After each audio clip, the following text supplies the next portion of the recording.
Now, you may have heard that Monero's former lead maintainer was recently arrested, but what you probably didn't know is the bombshell that just dropped about the wallet service that he was running and all the implications that that could carry.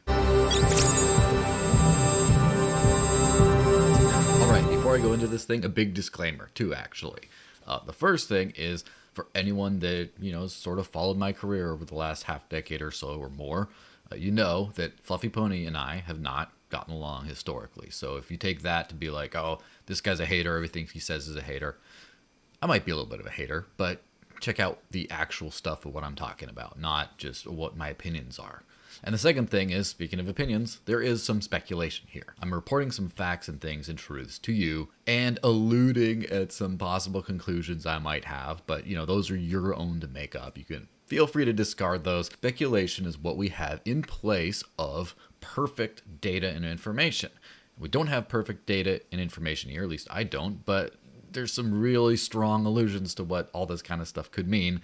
And, I kind of nudge you guys in that direction. But again, don't take that to be a factual reporting segment. That there is a little bit of speculation. As the great Eddie Bravo is fond of saying, look into it, man. All right, so first a recap of the whole arrest thing. So Riccardo Spagni, also known as FluffyPony, the former lead maintainer / head honcho guy of Monero, the privacy-focused cryptocurrency, was arrested not too long ago and faces possible extradition to South Africa, where he's from, over a former employment that he had at Cape Cookies. He was the IT manager of some cookie shop, and allegedly he embezzled money from them. So he allegedly received invoices, doctored them so they'd have his own bank account information, increase the amount to be paid to them, pay himself, then end up from his own account paying the actual invoice and keeping the difference, skimming off the top. Now, this has been going on for over a decade as far as I know,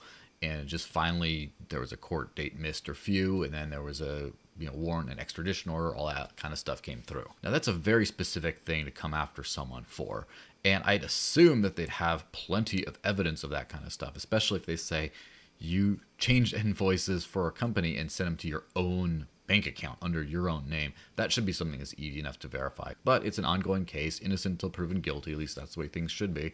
So I'm not going to claim that this exactly happened. It just makes a lot of sense based on a bunch of stuff, including what I'll say next. The second thing you might not have seen is crypto research project LibreHash came out with a MyMonero unmasking article series, where they had 3 articles, and they basically broke down MyMonero, which is a light client, a light wallet service for Monero that was also maintained by FluffyPony, or owned by FluffyPony rather, the guy who was the lead maintainer of the decentralized project Monero. So basically in the early days, there was very few ways of anyone actually using Monero without using this specific service, because you'd have to download the full wallet. Sometimes it was like a command line thing, where can you imagine using a command line thing for all your finances and stuff?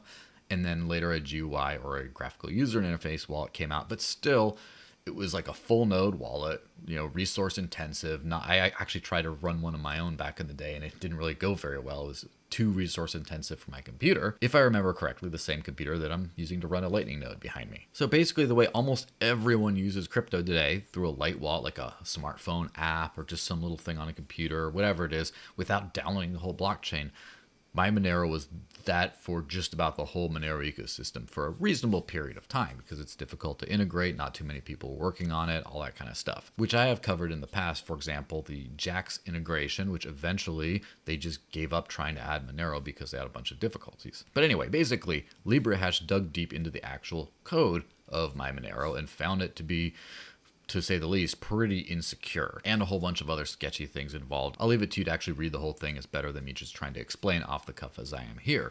But one thing that's for sure in all this is the MyMonero service, and whoever runs it knows how much money everyone has, essentially. So you could use Monero, send all over the place, and pretty much no one can see what you're doing, where the money goes. But if you're using it through a service like MyMonero, it necessitates, or at least in this specific case, based on digging through the code, it necessitates whoever's running the service also knowing everything that you have. So think about that for just a little bit. So I just mentioned these two pretty seemingly different cases. How are they related other than the one person was involved in both of these? FluffyPony was arrested for this alleged stealing, and people found insecurity and other things in a project that he ran. Well, they tie together into two interesting ways, either in the theft allegation part or in the arrest and potential jail time part, or potentially both. And here's why. So first off, MyMonero has had a long history of theft or loss of funds allegations. If you go on Reddit and look deep enough, you'll see so many people have apparently lost money on the service. They're just minding their own business, just using this service, and then their money disappears and they say, oh, what am I doing wrong? Oh, how did I lose everything?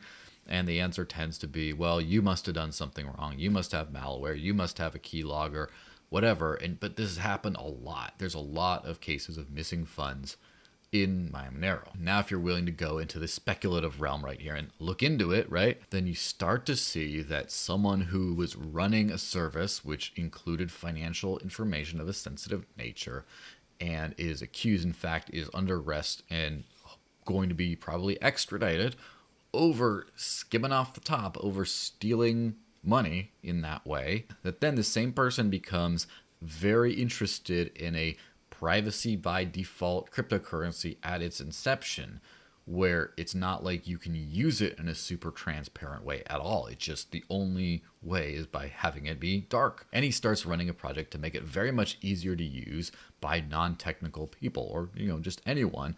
And then there starts to be thefts in there. Maybe skimmer's gonna scam, right? Maybe you see a pattern here. Thefts on the one thing he runs with sensitive financial information. He gets in charge of other people's sensitive financial information, including possible exploits and things like that. And there we go. There's more thefts and loss happening. Maybe he hasn't changed a bit. Maybe, again, innocent until proven guilty, but maybe he stole and then he stole. And maybe, look into it.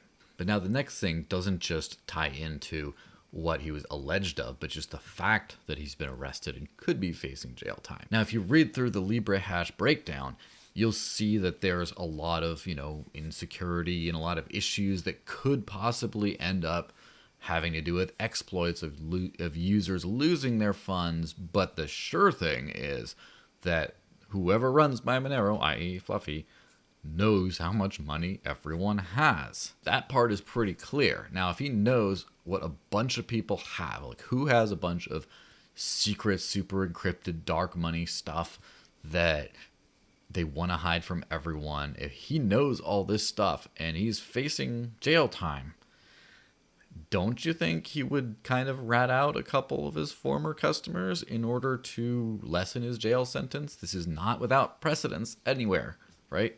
It just makes perfect sense. In fact, who knows if this whole skimming thing, if they were going to pursue it to this level, except when they found out what he's doing, then they're like, you know what? Of all the different fraud cases out there we have, let's pursue this one, because I think the guy knows a lot. I think the guy knows a lot of people who the government of many countries possibly would be very interested in knowing about where all their money is or who has all this to go after them. As I said, look into it. Well, anyways, that's a nice big chunk of facts for you right there, with a big chunk of speculation to go along with it. As always, don't trust, verify. First off, if you really care about this, look into the actual news about the arrest. Look into the court documents, make up your own mind after that.